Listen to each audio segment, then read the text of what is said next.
Welcome. Merci. Vous avez la parole. Merci beaucoup, James. Merci beaucoup d'être là. On a fait plusieurs conférences sur ce salon et je pense que celle-ci est peut-être celle qui nous tenait le plus à cœur parce que on voulait vous partager tout simplement ce qu'on a fait ces derniers 12 mois chez Learnship GlobalEnglish. Je fais un sondage, mais franchement c'est le premier et le dernier. Qui nous connaît dans la salle? Qui connaît l'entreprise Learnship, peut-être? Très bien, merci. Bon, c'est mon service marketing qui va être content. Donc je vais laisser Rob se présenter plus tard. En effet, une grande partie de cette présentation sera en anglais. Moi, je fais que introduire cette présentation, parce que je suis un peu la caution française de l'événement. Je voulais qu'on parle d'un projet, de ce projet-là, qu'on voulait partager avec vous. Donc c'est vraiment une espèce de confidence qu'on va faire aujourd'hui. Ça fait 12 mois qu'on travaille, on a envie d'en parler maintenant à quelqu'un. Voilà, on a envie de partager certaines choses. Il y a un an, et un peu plus d'un an, on a racheté en effet l'entreprise GlobalEnglish, que vous connaissez peut-être aussi, une société américaine qui est spécialisée dans le digital learning, pour les langues, dans l'e-learning. Et l'enjeu, du coup, était très fort pour nous, parce qu'on a, avec cette fusion-là, on a décidé tout simplement de repenser donc, nos propres programmes et en profiter pour proposer quelque chose vraiment de qualité sur le marché. Alors d'une part, on a Learnship et la classe virtuelle que nous proposons. De l'autre part, on a GlobalEnglish. Et bien sûr, ce qui paraissait le plus évident, c'est qu'on puisse proposer une offre en blended learning entre ces deux plateformes, c'est-à-dire proposer des formations qui combinent et e-learning et face à face avec un formateur. Alors, les entreprises, nos clients sont demandeurs. Pourquoi ils font appel je vais rester là. Pourquoi ils font appel au blended? Pourquoi aussi aujourd'hui le blended reste un... voilà, je vois beaucoup de personnes acquiescer. Le blended learning, malgré le fait qu'il soit utilisé à tort et à travers, reste aujourd'hui une solution qui est très demandée par les entreprises. Il y a 3 raisons. On pense qu'il y a 3 raisons qui font que les entreprises cherchent et priorisent cette modalité. La première, c'est l'innovation que propose cette solution-là. Donc c'est des solutions digitales, le contenu est de qualité, en tout cas c'est l'attente qu'on a, et l'approche est nouvelle. D'ailleurs, on va en parler ensuite avec Rob. L'approche qu'on a privilégiée, ou l'approche pédagogique qu'on a privilégiée pour cette nouvelle offre, est l'approche de la classe inversée. En tout cas, innover en pédagogie était un des objectifs qu'on avait en tête pour développer cette offre-là. Le deuxième point, c'est l'engagement des apprenants. Alors, souvent, les employés peuvent être en effet un peu abandonnés à leur sort lorsqu'on leur propose des solutions innovantes. L'objectif qu'on avait été de pallier à ce point-là. Et puis, le coût peut être aussi un troisième point important et un troisième critère de choix pour notre client, et notamment lorsqu'ils vont à la recherche d'une offre en blended. Alors nous, suite au rachat de GlobalEnglish, on s'est retrouvés finalement dans cette situation-là. Historiquement, Learnship est un provider de visio-formation avec des spécialisations par métier, par secteur. On propose du coaching, des formations interculturelles. GlobalEnglish, une plateforme de contenu illimité et une application mobile. Cette acquisition aujourd'hui nous permet d'avoir 3 plateformes potentielles à proposer et à intégrer dans ce parcours blended. Notre classe virtuelle propriétaire, la plateforme e-learning et l'application mobile Reach. Alors ça n'a pas été simple et je vais laisser la parole tout de suite à Rob, mais je vais quand même vous donner un peu une petite vue sur ce qu'on a enduré pendant cette année-là. On s'est penché sur la construction de cette offre blended. On a regardé un peu le marché. On voulait vraiment se dire quels sont les do's et don'ts de cette offre, qu'est-ce qu'on doit absolument garder, qui se fait déjà, et qu'est-ce qu'on doit absolument éviter. Voici un schéma qui vous donne un peu les 3 points qu'on a essayé d'éviter tout de même. On s'est rendu compte, bien sûr, que les blended learning, le full blended, souvent combinait des modalités qui n'avaient aucune structure, aucune plutôt cohérence pédagogique, en termes de contenu. Bien sûr, je parle. Le deuxième point, on s'est rendu compte que beaucoup d'organismes, et peut-être même nous dans le passé, on s'est focalisé sur le prix, sur une solution qui est scalable, qu'une solution qui soit réellement déployable à une échelle qui soit mondiale, moins sur la qualité et le contenu de cette formation. Et puis, on s'est rendu compte qu'on construisait au fait des offres autour d'une offre e-learning à la base, et c'est l'erreur qu'on souhaite éviter, et on va vous dire pourquoi tout de suite. Voilà, on a pris, on a essayé de prendre ces 3 points et de partir à zéro, from scratch, pour créer cette offre dont Rob est le père spirituel. Voilà, merci. Quelqu'un me l'a soufflé. C'est la fin du salon, je commence à perdre un peu mes mots. Rob, je te laisse la parole. Je voulais juste dire un point aussi, c'est que Learnship aujourd'hui dispose de plus de 1400 formateurs. Donc autant vous dire que c'est aussi une responsabilité qu'on avait de créer une offre qui soit réellement de qualité pour que ces formateurs puissent la dispenser ensuite. Donc Rob, à toi la parole. Je te laisse te présenter aussi. Et merci. Thanks, Anas. And at that point, I'll switch into English if that's okay for everybody here. So yeah, it's nice to be back. This is the 3rd time I've spoken at this event. And previously, when I'd been here, I was talking about why humans are important to keep in the mix, while artificial intelligence is expanding all around us, why human trainers are far more supple and powerful and should be rewarded far more than they are by the edtech industry. I've also spoken about why Learnship always kept the human trainer at the forefront of our investment. And now, with the acquisition of GlobalEnglish, it's quite an exciting time to be coming at blended learning from a very different angle, to be coming from a place where we were fundamentally, up until last year, a school. Now we're a digital platform. And going forward, we need to be both. And for this industry to flourish, that's exactly what we all need to do. You need to have tech developers, you need to have the curriculum experts, you need to have the teachers all communicating efficiently. And that's been our experience since April last year with the acquisition of GlobalEnglish. And I'll talk now about the lessons that we've learned along the way. Firstly, we started from scratch. We did not reuse any of the content from the GlobalEnglish 1 platform. We didn't repurpose any content from the existing Learnship content library. What we started to do was some very unglamorous plumbing and architectural work at the back end of the platforms, because all of a sudden you had this landscape of tech, and we needed something that was rational, coherent, and that made sense, right? So starting from scratch. We've just about produced 160 hours of new content, 80 hours of digital content, 80 hours of classroom content, through our internal content team. So after the acquisition, we now have 100 people in product. We've got 80 people in tech, based in Chennai and Bangalore in India. We also have developers in Munich. And the content team, which works directly with myself, writing, editing, instructional design, video production, and audio production. So altogether, it's about 100 people in product, and we're quite excited about the roadmap going forward. Today, I'd like to talk about the development process, getting this far to the second quarter this year, where we'll release the first group level, so Learnship GlobalEnglish solution, which is a blended skills modular approach. The whole idea was to retain the trainer quality which Learnship established itself with. So in 2008, Learnship got started. We did not target the digital self-paced market. We targeted the face-to-face traditional online training market. And we were successful there with various German Mittelstand, so middle-sized companies, multinationals. We expanded to Switzerland and then to France. And now with this acquisition, we have offices also in Mexico City. We're in Tokyo, we're in Shanghai, we're in Sao Paulo, and now we're global. And so it's an exciting time, obviously for us during the restructuring. And what we said we wanted to achieve was something rational and coherent. And whenever I sit down with a blank piece of paper, I like to look at the studies. So we did our due diligence academically. And what we found was the whole industry in blended learning and education technology has the same problem, which is engagement.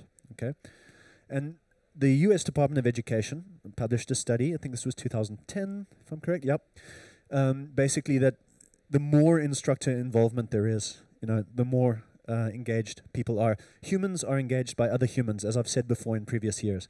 That had to be retained, even in our search for scalability and in search of a global footprint. You cannot forget that part. And another study, this is from the University of Leeds, essentially saying it's very exciting that you have different technical solutions. It's very cool, it's nice for marketing. But if they are not matched with the pedagogical content and objectives as the correct delivery channel, that's also not solving any problems, okay? So people get excited sometimes about these things because they're glossy and they're easy to sell for short one sales cycle. That's not what we're looking to do at Learnship. Now, we're looking at building something robust, retaining credibility, and even displacing specialist providers of education and training in the distance learning segment. So the ambitions are extreme.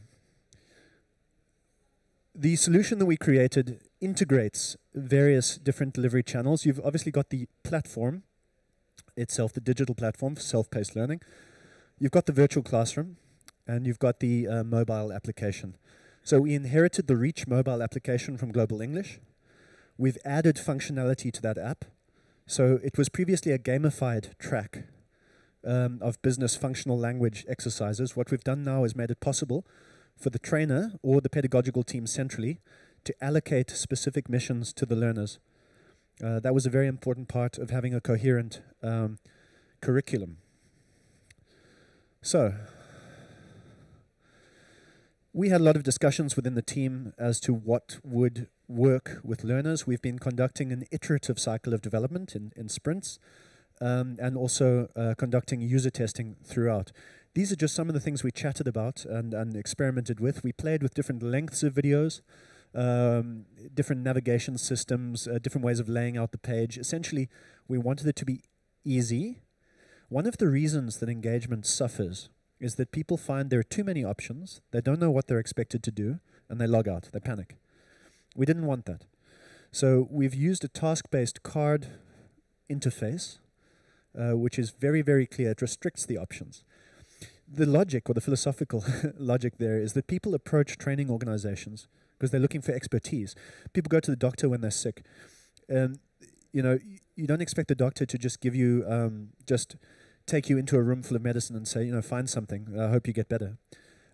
People come to us for guidance. We should provide that, both in the tool and through our trainers at every step of the way. That's important.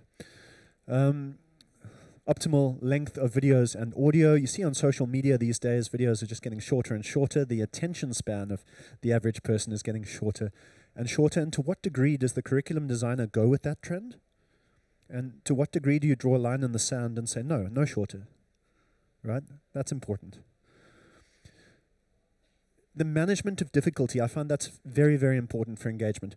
If your material suddenly gets much more difficult or much easier, that makes no sense. And that was one of the problems I saw with bundled solutions in the market. And I spoke earlier about what we saw as the problems in the market. What we found is a lot of people sitting on digital platforms of content, realizing engagement was dropping, realizing they need some kind of trainer-based classes.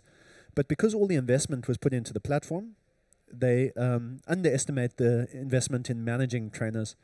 And the result is something that doesn't work. Yeah? The difficulty level goes up and down. Sometimes you have 4 or 5 trainers on one course because the churn is so great because people can't manage them properly. And the result is very confusing for the learner. Must be avoided. Scoring and reporting.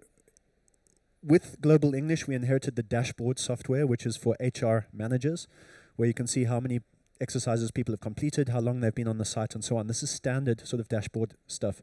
What we've added here is a new scoring dimension, which is performance-based, which is based on can-do statements, which aligns with the same way the trainers are assessing the content as well in the live sessions.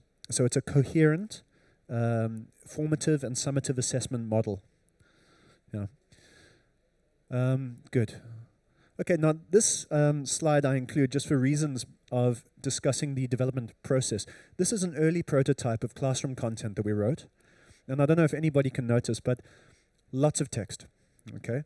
So we wanted to tell a story. We decided to use case studies like you might do at a business school because we think that's authentic and relevant. We chose issues in business which are relevant for 2020. So that might be connectivity, electric cars, churn, outsourcing, these sort of business challenges. We made sure that we covered a wide range of nationalities, a wide range of cultures. All of the companies are fictional, but it's a lot of text on a slide. So what we've done is we've sort of worked with it. We did user testing at low levels, at high levels. We've shortened the text. We've used more images to tell stories. And we've started to use an introductory slide now with open questions, personalizing questions. What do you know about outsourcing? To activate the anecdotal memory of the learners as well. So that's an example of something that's changed a number of times during the development. This is the actual task itself. So in this case, we had fun developing these things. This is in Prague. It's a software development company, kind of startup. Very hot, and everybody wants to work for them, but the developers leave after like a year, 18 months, and they have a problem keeping guys on. And what are they going to do to retain talent, right? Now, this is something that should chime with most people working in business. That's important for our task-based learning approach to work in the classroom. You got the HR manager, trade union representative, head of design. Everybody wants something else. The target for this week, and I haven't spoken about that yet, the Common European Framework works as a nice framework of outcomes. So does the Pearson Global Scale of English. But for this product development, we created our own taxonomy of outcomes based on the business communication skills we wanted to focus on. And this particular week, the people are working on disagreeing politely with others and proposing alternatives. That's the explicit can-do that you want that week. And we use the same target language in the digital self-study, in the classroom session, and in the reinforcement, in the micro-learning reinforcement. There's a red thread, as they say in German, the rote Faden, of curriculum logic tying the whole week together, a cross-platform logic, which makes people engaged, which makes it make sense, and makes it as defensible as any academic curriculum anywhere else. It just happens to use technology. So this is a downloadable PDF which you can get from the platform itself in the self-paced element. So that's the first thing you do in a normal week. You can see here we've taken a functional linguistics approach, proposing, agreeing partially, disagreeing, compromising, and accepting. What we're fundamentally trying to do through this product is increase the range of linguistic options available to people and increase their sense of when it's appropriate to use each option. Typically, people have a passive knowledge of certain language and a smaller active knowledge. What we're trying to do is strengthen the active section of their language, make them more confident, make them more fluent. They download this PDF. These phrases are exactly the ones that we've based exercises on in the self-paced learning. These are the ones that they'll use in the role play as well. Okay. Just a note, I want to come back to this. We spoke about coherence across the different platforms. These are the basic elements we looked at, just a summary. The platform, the methodology, the level of difficulty, the objectives, and the themes and the characters should be coherent all the way through. Takes a great deal of care in the content production. We decided to start with 4 skills going forward. Now, GlobalEnglish, if anybody knows GlobalEnglish, they have the Reach app. And years ago, they had a product called Focus. And Focus was based on these skill outcomes. We selected 4 to start with. So participating in meetings, business presentations, business negotiations, and business writing. We plan to release more. So this is our content production roadmap. Each with a modular structure, with a clean digital onboarding flow, very light touch, not a lot of human support. So this is a scalable product. Each course is 5 weeks long. Something I hadn't spoken about yet, but it's important, is that each one of these skill modules is available at different levels of difficulty, so low intermediate, high intermediate, and advanced, which creates a vertical track of development within each skill. Skill development is not binary. It's not like you can lead a meeting or not lead a meeting. You can lead a meeting badly, a bit better. You can lead a meeting really well. The development in the skill area should offer a vertical track of development the same way we do with more robust level-based courses. And the interaction between level-based training, which might take a bit longer, typically 72 hours with Learnship for a full Common European Framework level, and these shorter 5-week modules. So if you can imagine you're at the B1 level, and you imagine B2 as another step, and then C1 as another step, these skill modules lie on the steps. They don't take you to the next one, but they optimize your ability in that narrow parameter area at that level, if that makes sense. This is an example of a 5-week course in more detail. So this is participating in meetings at the high intermediate band. You'll start out with the first week. So we said the digital platform first, then the trainer, then the micro-learning reinforcement forms a week. First week is the ability to initiate and maintain small talk. After that, getting input from your colleagues, sticking to the agenda. Third week, making the link between cause and effect in meeting situations. The fourth, extending your ability to disagree, propose alternatives without causing offense. And then a review in the 5th week. And that's where the trainer will assess your ability according to the can-do statements that we've established for that week.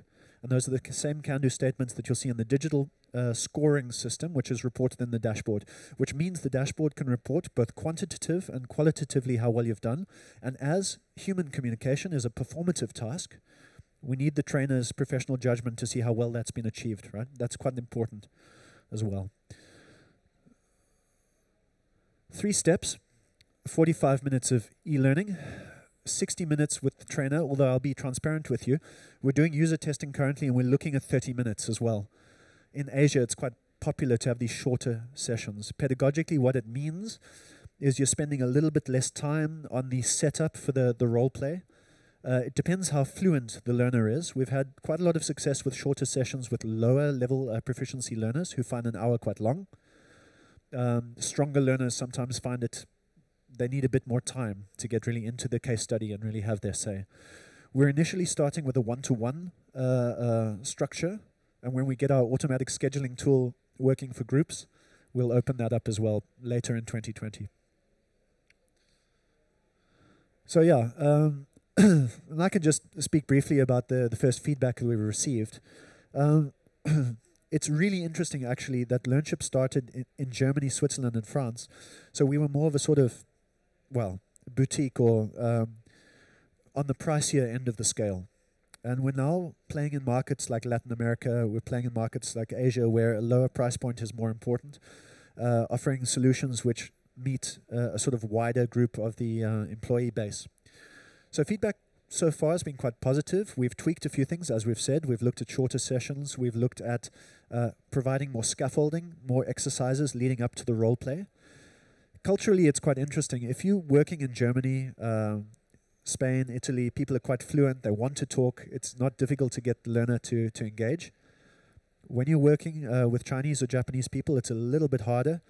You actually need to provide smaller chunks, more scaffolding, more support, and have people just speaking for shorter bursts. And that also helps your trainers. One thing I didn't mention so far, we put a lot of investment into the trainer notes. So those trainer notes include the timings for each stage, the sequencing, suggestions for what you could do with weaker classes, for students who are actually not speaking, and so on. What we've learned out of it is that the integration of the development teams from Global English and Learnship, the communication between the teams is absolutely critical. And we now have interdisciplinary team alignment calls using Microsoft Teams, and we do that very regularly in the process, just before every sprint. And the product owners attend, I attend, we've got people attending from marketing and sales and so on. So the development of a product is obviously a multifaceted thing, and internal communication within the company is very, very important. So over the course of 2020, Learnship and Global English will become one entity. And we've already done that with the product team. So this is something we're really excited about. It'll be on offer commercially from 2nd quarter this year. And yeah, if there are any questions at this stage, this would be perhaps a good moment. Voilà, donc, tiens, ouais. Des questions? Donc vous pouvez poser des questions. Allô? Oui, oui, oui, oui, oui. Il parle plus fort que moi, c'est vrai. Donc, vous pouvez poser des questions en français ou en anglais. Et donc, Rob, il peut faire les deux, même en question. Répondre. You can answer questions in French or... Okay, I'll translate. Ah bah, je vais traduire si vous avez besoin. Donc, par rapport à sa présentation et la nouveauté, Global English, les plateformes e-learning, les plateformes Learnship, pas d'interrogation. Question de pédagogie, question d'utilisation, question de... Non? Vous avez une question en tête? Non? Non, non, c'est... Alors, petite information, on est en train de créer de mettre en place cette offre Blended Skills en phase de test auprès de nos clients. Et on voulait, pourquoi pas, ouvrir cette phase de test à des entreprises qui ne nous connaissent pas. Donc, est-ce que parmi l'audience, un responsable formation serait intéressé pour participer à, au lancement et à la phase de test de l'offre Blended Skills? Vous allez me vexer hein, si personne... C'est gratuit, n'est-ce pas? Comment? C'est gratuit. Pilote. C'est une phase pilote. Pour l'instant, on n'a pas défini les critères, mais on est en train de préparer. Peut-être sur votre stand, vous pouvez négocier. Donc, je vous invite à aller sur le stand numéro... Dès 62, il 62. Y a nos collaborateurs qui sont là, en effet, pour vous y guider. Et n'hésitez pas à vous inscrire auprès de nous à cette phase de test. Vous serez les premiers, en effet, à faire bénéficier certains collaborateurs de votre entreprise de cette offre-là. Très bien, je vous remercie de cette présentation.